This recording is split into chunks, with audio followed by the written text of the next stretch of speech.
Good evening. Welcome to this Zoom webinar forum with the candidates for Kitsap County Auditor.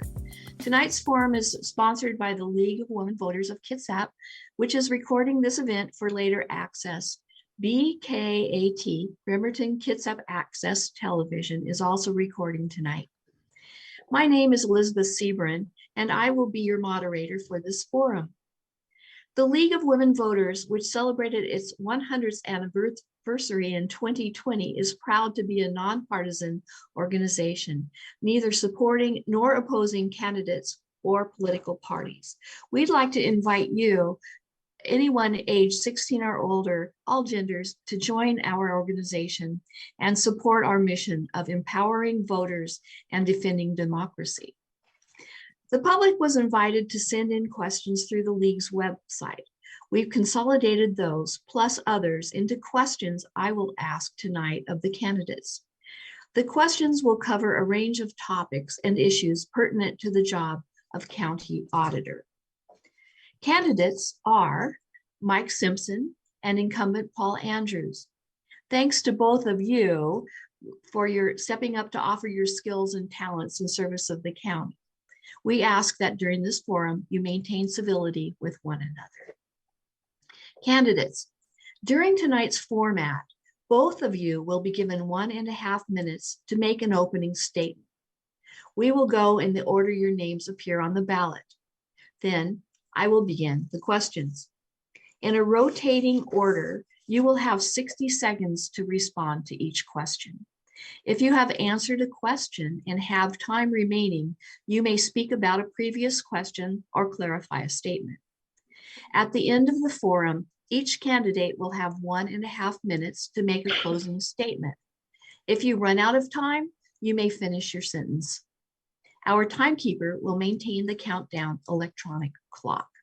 So we will begin. Now you will each have 1.5 minutes for your opening statement. We will begin with Mr. Andrews.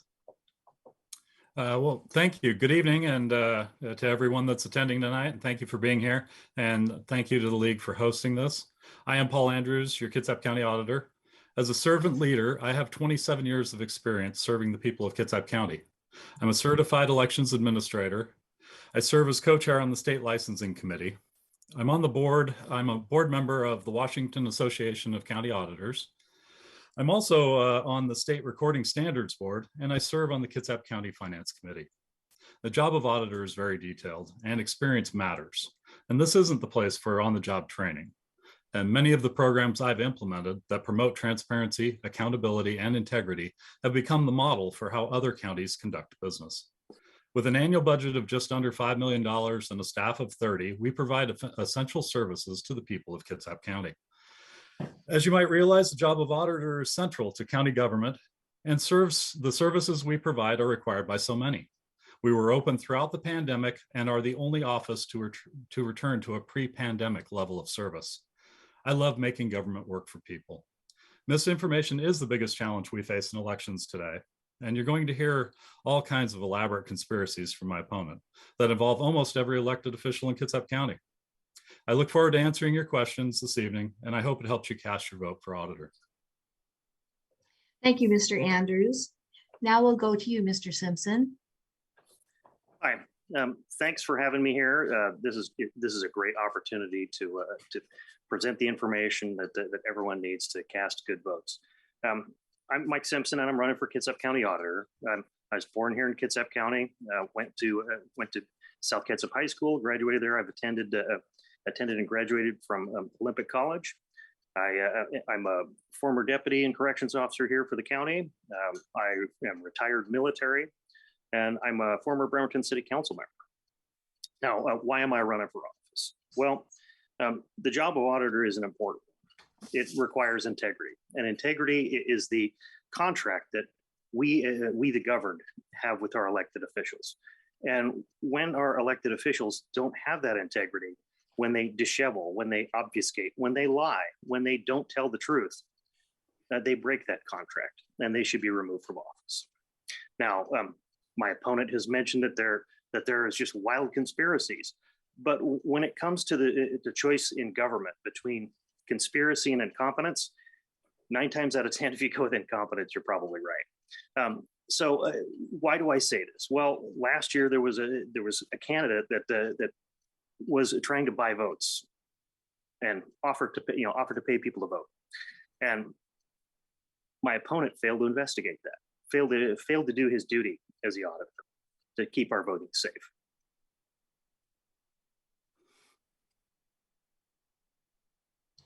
Okay, thank you very much, Mr. Simpson. Now we'll move on to question number 1. You will each have 60 seconds to answer this question. What are the most important duties of a county auditor, and what will be your top priority if elected?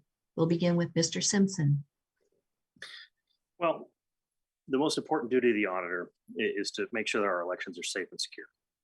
And when you run your own election campaign, you should know not to violate the PDC rules in the first week and misfile your office.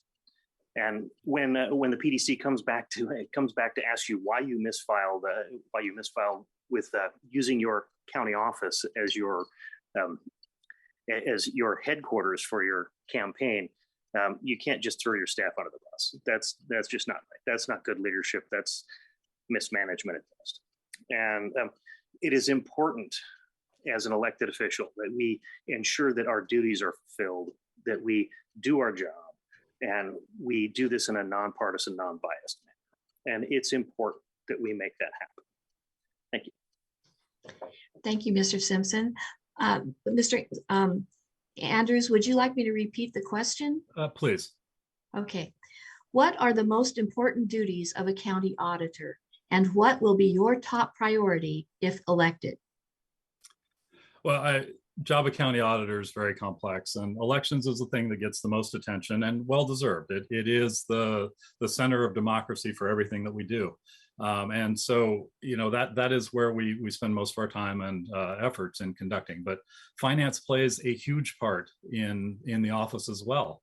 We are responsible for auditing and reporting all of the county's financial spendings and making sure that we've generated all the necessary reports and everything for the state auditors. And that affects our credit score and how we can conduct business and do other things that are not auditor's office related. We are responsible for providing licensing and everything for everybody in the county. But for me, it's about restoring the faith in elections, and we've done that by implementing the first ever independent third-party audit of an election system. We've included live stream cameras so you can watch what we do, and we've made this process so that everybody can participate. It's fully inclusive. Thank you, Mr. Andrews. Question number 2. What are your qualifications for being auditor, and why are you the best candidate? We'll begin with Mr. Andrews. My qualifications are, I've been doing the job. I'm a certified elections administrator. I have managed $1.6 billion of taxpayer money, receiving the best audits the county's seen in 12 years.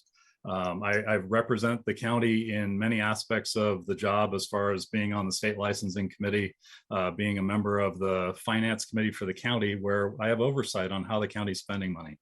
I've got 27 years experience working for the county, working with all of the cities and the tribes and the employees and the different departments in the county. So I've established myself as a trusted person that knows how county government operates. And I've been serving this community. I understand this community. I've been a volunteer. I've been on the board of many nonprofits, and I listen to the public. I know what their needs are, and I've developed an office that is meeting those needs, and we're exceeding those needs by offering new services and more options so that they can get their business needs handled by us. Thank you. Mr. Simpson, would you like me to repeat the question? Oh, no, thank you. I think Okay. you did a beautiful job explaining it before. Yeah. And why am I the best candidate? Well, integrity is absolutely important. And that's the thing. I've demonstrated the integrity that's required for this job. I served on the audit committee when I was on the Bremerton City Council. I also was on the finance committee while I was on the Bremerton City Council. I've worked in the private sector in addition to my public service for the community here. In the private sector, I work for Fortune 500 companies, and I manage divisions of up to 1,000 people with a budget that exceeded $165 million. I have the experience and the attention to detail that makes all this stuff important. And with your vote, I'll be your next auditor. Okay, thank you, Mr. Simpson. Question number 3. Some people have claimed that elections using mail-in ballots, such as ours here in Washington State, are more susceptible to fraud than going to the polls in person. Do you agree or disagree? And explain why. Mr. Simpson, we begin with you. Any type of election is susceptible to fraud. Mail-in ballots have an inherent amount of fraud because the time that the ballot is away from the elections official and it gets to the person who is supposed to vote is delayed.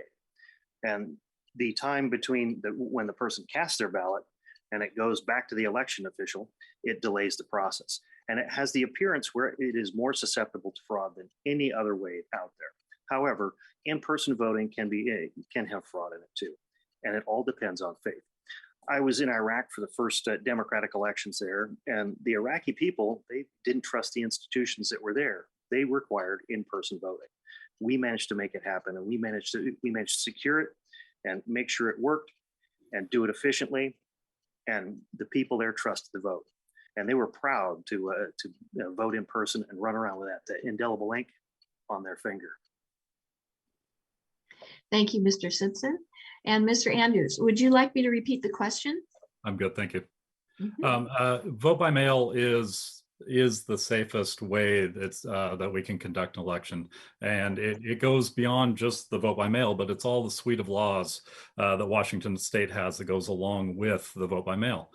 We minimize the number of touch points and access points into the system. We control the environment as far as all of the equipment that's involved. It's easier to vet the staff that's involved, and we can give you results much faster and more accurately than if we were conducting them through polling places and then having to consolidate all of that information somewhere and then trying to then tabulate the ballots. So it's been shown that vote by mail increases participation in your community. It's accessible to everybody, and it is a much more successful tool for us to conduct elections and be all inclusive for all the people of Kitsap County or the state of Washington. Thank you, Mr. Andrews. Question number 4. Washington State allows homeless people to vote, even though they may have no fixed address. In what ways can the auditor and election workers reach out to the homeless, students going to colleges in other states, military personnel serving overseas, and other citizens living outside the United States? We'll begin with Mr. Andrews. There's a lot going on in that question. To start with the homeless, homeless can vote with a non-standard address, and that allows us to precinct them where they're at so we know what ballot they can get. But then we have the trouble of getting the ballot to them. And because they have a non-standard address that we can't mail them to, they typically are required to have to go to one of our vote centers, which we have 3 across the county with many hours of availability over 3 days to allow that to happen. As far as the students and people off in college out of state, typically these students are registering to vote before they've gone away. Washington state law allows 16 and 17-year-olds to pre-register to vote. They can utilize their parents' home address for their precincting, and then they can get a seasonal address assigned to them so that when they're off in college, they'll be able to get the ballot delivered to them and they can get it back to us. And then the overseas citizens have a whole program that's approved by law, that's for UOCAVA, Uniform and Overseas Voter Act, that allows us to communicate with them and provide those ballots wherever they are. The furthest we send a ballot is Cape Horn, South Africa. Thank you, Mr. Andrews. Mr. Simpson, would you like me to repeat the question? Oh, no, that's fine. Okay. So as Paul stated, there is a lot to unpack there. Homeless people voting. And he mentioned non-standard addresses. Now, a non-standard address can be as simple as the Greenbelt on Kitsap Way by Burger King. Now, this leads to a lot of questions about where this person actually lives. There's residency requirements for in our state for where someone's supposed to be. and it gets to be an interesting morass yeah, of where they're at and where they can vote. And it is the best option that they vote in person at one of the 3 polling stations that we have in the county, but we should increase the number of polling stations to ease access for those folks. Now, our overseas voters, they have an established process that's already set up in place and governed by federal law. And for other folks, for pre-registration, that's something that's unique for our state. I believe I'm out of time. Thank you, Mr. Simpson. All right, for question number 5. In November 2018, 72.4% of registered voters in Kitsap County voted. In November 2020, the percentage went up to 83.8%. What would you do to increase voter turnout? We'll begin with Mr. Simpson. Well, people vote if they trust the system. If they don't trust the system, they won't vote. It's pretty simple. The way that you increase voter trust is by holding people accountable when they break the rules of the system. If a candidate, like last year in the Bremerton City Council race, offers to pay people to vote, you hold them accountable. You do what the law says. You take the information to the canvassing board. Then you contact the individual who's offering to pay people for votes. And then the third thing that you do is you take that information and you give it to our prosecutor's office, and you ensure that they are prosecuted. You hold their feet to the fire and make them accountable. That's the way that your vote's protected and my vote's protected. If you don't, then people don't trust the system and they won't vote. That's the easiest way to do it. And it's part of your due diligence as an elected official.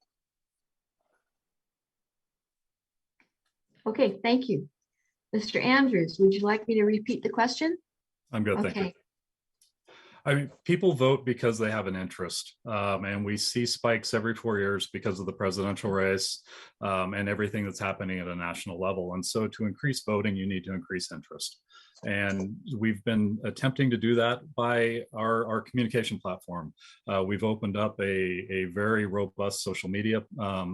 We've used the county's communication network to provide more information. We have more information going out, through vote centers. We're working with different organizations to share information, about the fact that, voting is happening. We've put more information on the ballot, like when the election day is, so that they're reminded. And now in your voter pack, which you'll be getting by the end of this weekend, we have an I voted sticker that I believe is actually going to help remind people to vote, because it will be that visual reminder that you're going to see when you're out in shopping or wherever you might be. So it's all about communication and sparking an interest in what's happening in the election. Thank you, Mr. Andrews.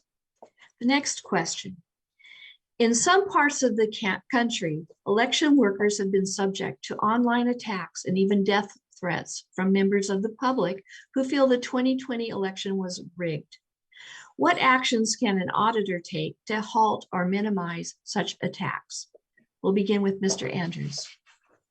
There was a bill proposed in the legislature that got shot down that would have protected election workers from harassment and threats. And I think that's probably the place where we need to start, is protecting those workers. The people that are election workers, they're people that are retired, that have done their career and they want to give back to the community. And they come in and do that. And they used to be proud of what they did. And they would share with their friends, oh, I work in elections. Now it's something that they're keeping quiet. And it's because of that ridicule that they've been receiving, and how they're being perceived in public.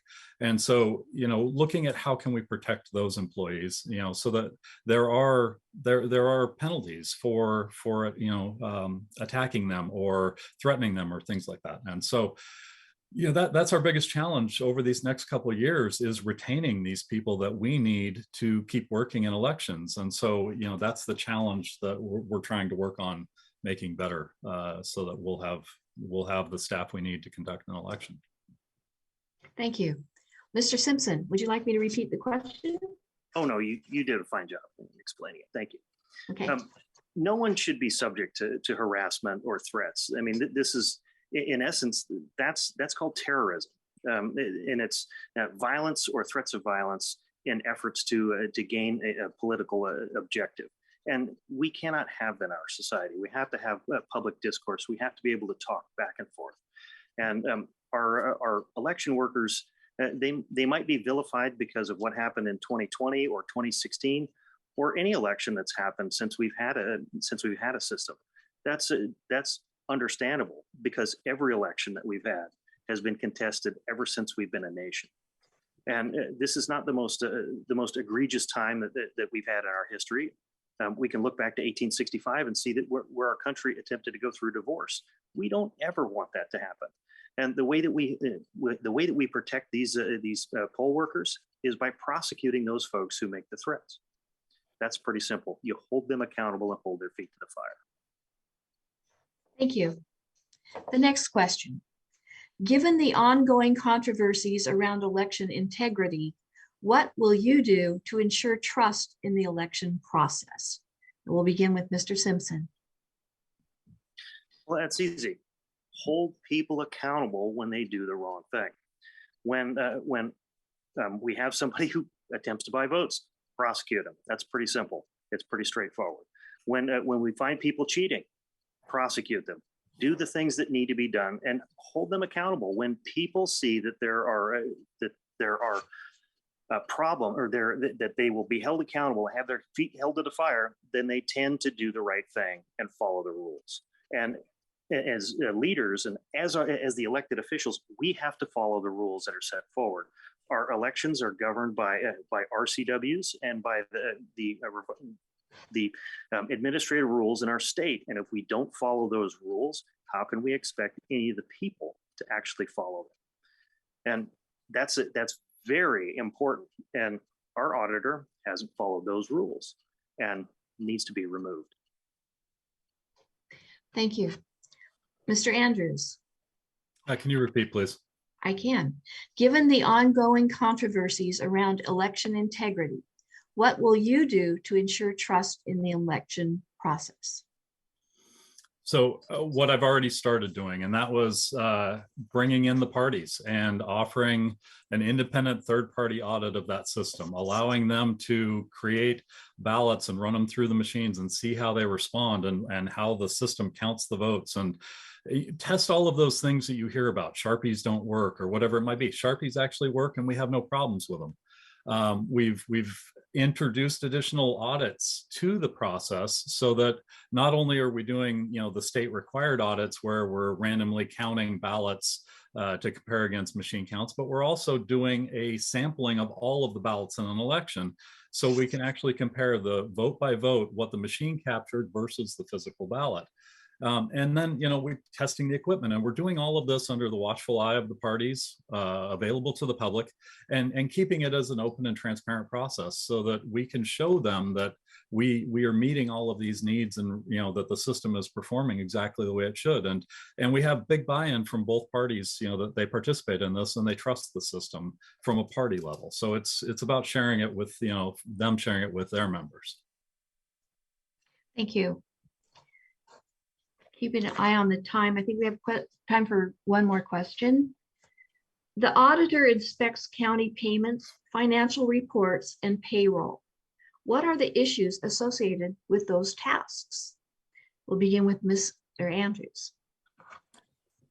So, the payments, we have a lot of requirements depending on who the vendor is and getting all of the right taxing information, everything that we would have to have so that we can account for where the money's going and it's properly being paid, that we've received all of the proper billing and, tax statement stuff, and as far as for the employees and doing payroll, it's a constantly changing environment where withholdings are changing, new employees are coming in and out, the health health plans that they're opting into, or the retirement system withholdings are changing.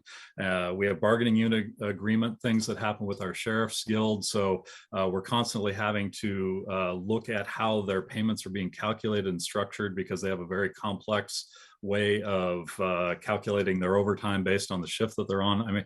It goes on and on with all of the various things that we're doing. And then as we do all of those, we're constantly auditing to make sure that we're getting the results that are expected. And then we're creating the reports in the end that validate all the work we did so that we can pass those audits by the state auditors. Thank you, Mr. Andrews. Mr. Simpson, would you like me to repeat the question? No, thank you. Okay, so the finance and auditing function that the auditor's office does is very complex. There are rules that you have to follow. There are contracts that have to be followed. When money comes in and money goes out, it has to be accounted for and ensured that it goes to the proper place. That's why we do internal audits. That's why we review everything that we do. That's why we don't just have one person doing it. We have multiple hands that are involved in the entire process. And the amount of payroll that we do in the county is pretty small compared to what businesses do in the private sector. And businesses in the private sector follow many of the same federal and state rules that our county has to follow. And we have good people that work in the financial section of our auditor's office, and we'll continue to utilize those folks to do the right thing. Thank you, Mr. Simpson. Now it's time for us to do your closing statements. You will each have 90 seconds. Oh, yes. Liz, we have another half hour. Oh, I thought we were going to. We have Oh, an hour, 6:30 to 7:30. So we've got some more good questions. yes, we do. Okay, sorry. I was thinking we'd started at 6 for some reason. All right. You guys, you still get more of a chance to talk with us. So let me get back to my questions here. So we're on number 9 then. Okay, thank you, Janet. Wasn't my stomach growling that told me that. Okay, we're going to go to the next. Cup of coffee. Okay, we're going to go to the next question then. And this one will go to Mr. Simpson, I believe. Yes. Okay, first off. All right. The auditor is responsible for property records, licensing of vehicles and vessels, and issuing marriage licenses. What are the challenges associated with that work? And we'll begin with Mr. Simpson. Well, the property records aren't limited to just that, and these are documents that belong to the public, and the government or the auditor's office, more specifically, is entrusted with these documents, and they need to be secured. We need to make sure that they are protected and preserved and readily available for those that need them. Now, the inputs that come in can be done electronically. They can be done in person. These represent different challenges on both aspects. And the process that has been utilized for the in-person recording of these documents has been fairly efficient. The electronic version of this is being sped up quite a bit. And some of that has to do with how we reacted to COVID and how we reacted to public input with various aspects in our community. So, what other challenges are we going to, looks like time is one of the things that we're going to be challenged with. Okay, thank you, Mr. Simpson. Mr. Andrews, would you like me to repeat the question? Sure. All right. The auditor is responsible for property records, licensing of vehicles and vessels, and issuing marriage licenses. What are the challenges associated with that work?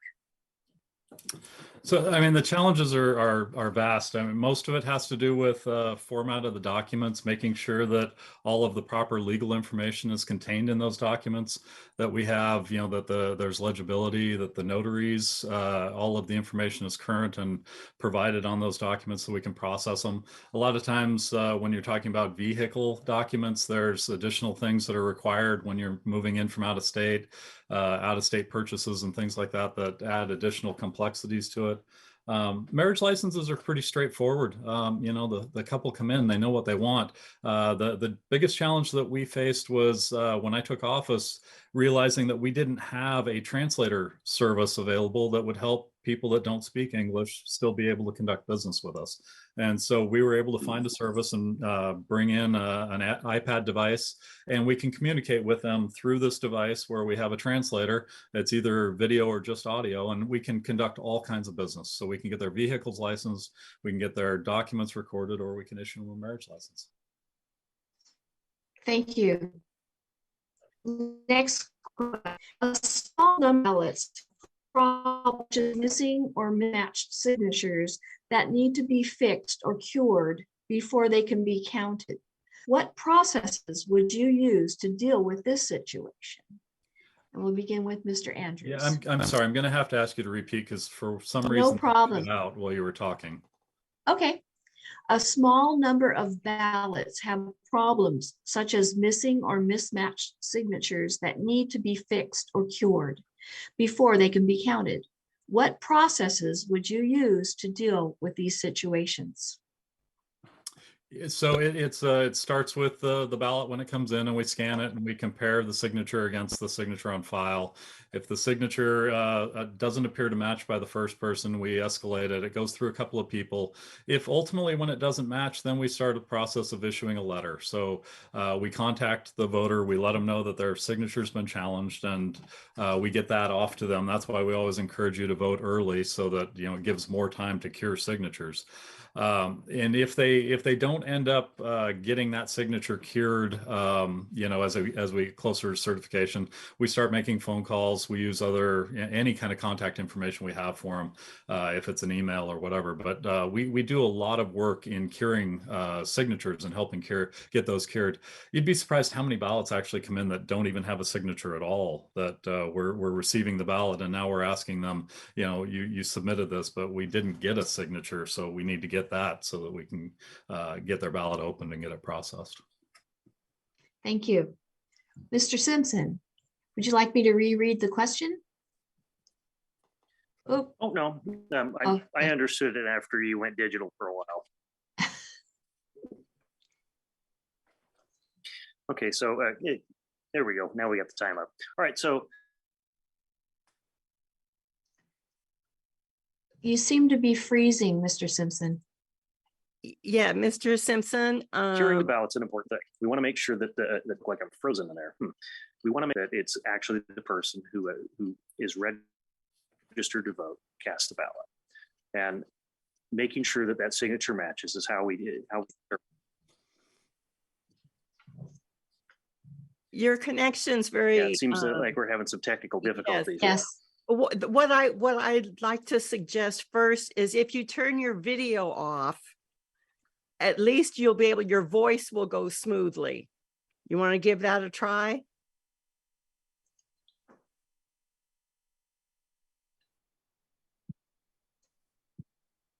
All right, well, I'm doing it on my iPhone, so let's see if I can figure out how to turn the video off.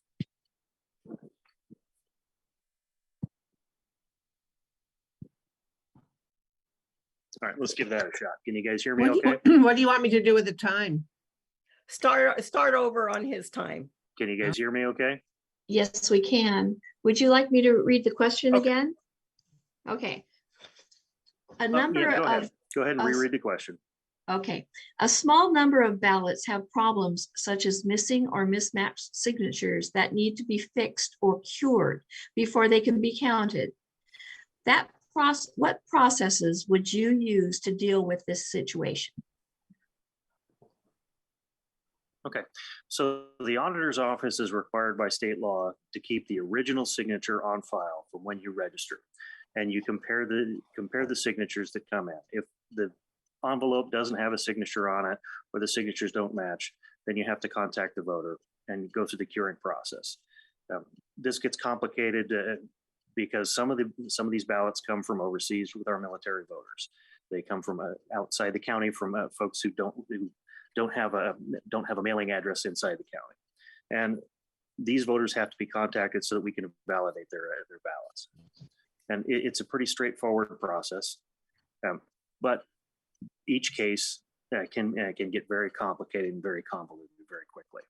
And we have about 5% of the vote that get 5% of the ballots that's typically rejected for one reason or another. Sometimes it's because of signatures, sometimes it's because of other things that happen with the ballot. Okay, thank you. And let's see, Mr. Simpson, you can still see the timer. I can still see the timer, yes, thank you. Okay, I just want to make sure that didn't go when you took off your visual. All right, the next question.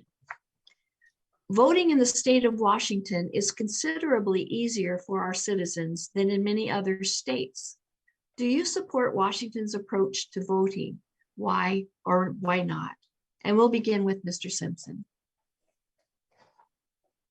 Well, that's a great question. Okay, the system that we have is a system what we have, and that's what we have to work with. There are arguably other systems that seem to work better. What goes on in New Hampshire, where they do town hall voting, that seems to work well for them. What's going on down in Georgia? It has been debated as to whether it's going to suppress voter turnout or increase voter turnout. It will be interesting to see what those two states come up with for their voter turnout for this next election cycle. Now, we should be looking at everything all around us and seeing if what's working for us is the best system, or if we can implement some of these other things that other states have done that help increase their security and increase the timeliness of how quickly they can get the voter turn, or get the number of votes in and get them tabulated properly. Thank you. Mr. Andrews, would you like me to repeat the question? I'm good, thank you. Okay.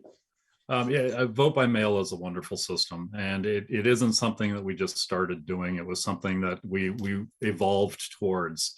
We were polling places, and then we had excuse absentee, and then eventually we went to no excuse absentee, and that was for a period of about 10 years. And over that time, more and more people said, "Hey, I'd like to do this, via absentee ballot and absentee voting." And it's been shown and proven that absentee, or that vote by mail is the process that is most effective for conducting elections. We have more and more states that are moving towards that every year. And it's part of that process like we went through, where, for a period of years, you were a hybrid of some sort. And we see that in many of these states that, that we hear about on the news all the time. But vote by mail really does give us all of the necessary controls to make sure everything is safe and accurate. And it gives plenty of time for people to participate and get the job done of getting, the votes returned. Thank you. The next question, and I believe this is the final question that I have. What motivated you to run for the auditor office? Mr. Andrews, we'll begin with you. For me, being auditor was part of being a public servant. I had spent many years working with the public and understanding that government could do better. And it's that love of making government work better for people that really had inspired me to pursue the office and be an elected official. We have responsibilities to the citizens. The services the auditor provides are the only place you can go to get those services. And so making sure that we're exceeding expectations, that is what I've strove for throughout my whole career. And that's how I direct my staff today, is that our job is to find ways to say yes, solve problems for people, don't push them off and send them away. And the staff has risen to that. They've responded. They like what they do. They love helping people. And that's really what being a public servant is about, is helping people and conducting business and getting things done. Thank you. I'm just wondering, Mr. Simpson, and should we take a moment to see if you can get your video back up, and if you'd like us to be able to see you as you're speaking?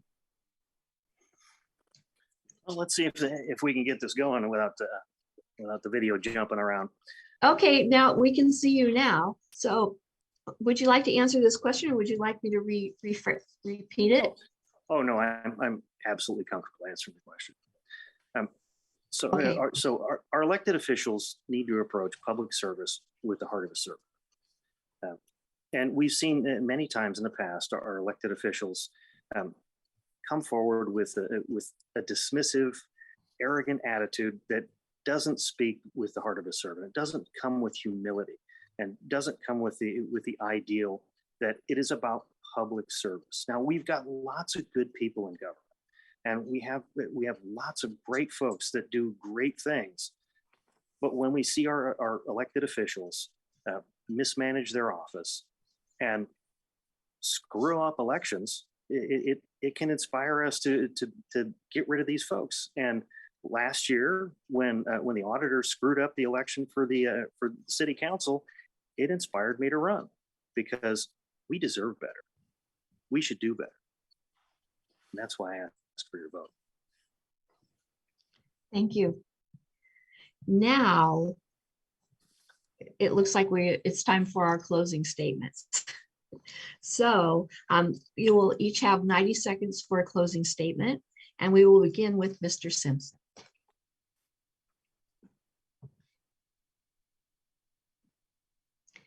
And there you are. Okay. So the auditor's office is an absolute core function of government. And we need someone in that office who will have the integrity and transparency and the moral turpitude to effectively work this office the way that it should be done. It should be done in a nonpartisan manner. Government does not require an R or a D behind your name to make it work, because the relationship that we have with government is not our master, it is our servant. It is here to work for us. And I am someone who comes forward with the heart of a servant, someone who will effectively and faithfully serve you as your auditor. Now, my opponent will tell you that there's gorilla dust and nonsense that has nothing to do with his office. But the truth is that my opponent screwed up an election last year and needs to be removed immediately. He failed to prosecute someone who offered to pay people to vote. And he'll tell you that, oh, it's been thoroughly investigated, but that's an outright lie. And that needs to be rectified immediately. That's why I'm asking for your vote. Thank you, Mr. Simpson. Mr. Andrews, you now have 90 seconds to give your final statement. Well, thank you for your time this evening, and I've enjoyed answering all of the questions you've presented. Like I said at the beginning of this, experience matters, and it's clear that I have the knowledge, experience, and integrity to represent you as auditor. Now more than ever, we need transparency and accountability in elections, and an elected official who represents all citizens of Kitsap County. My track record is proof of my integrity, my accountability, and my transparency.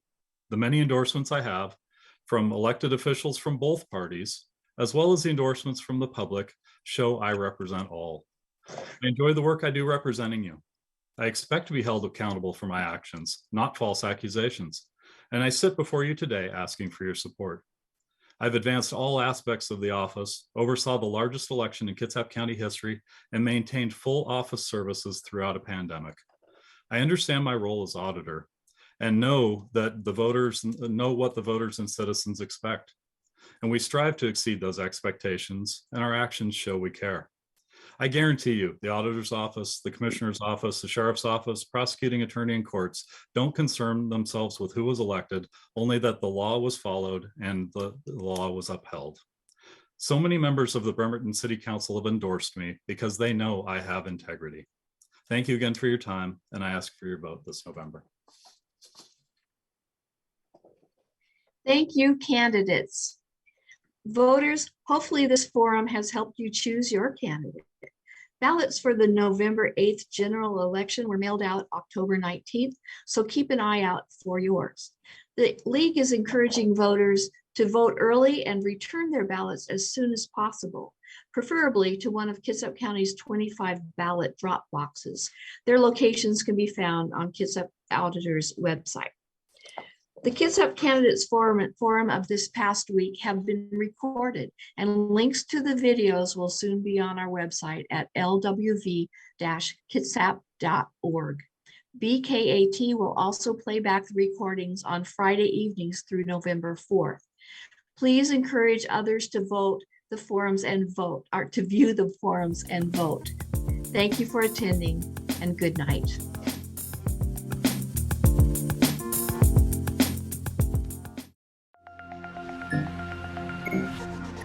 Thank you.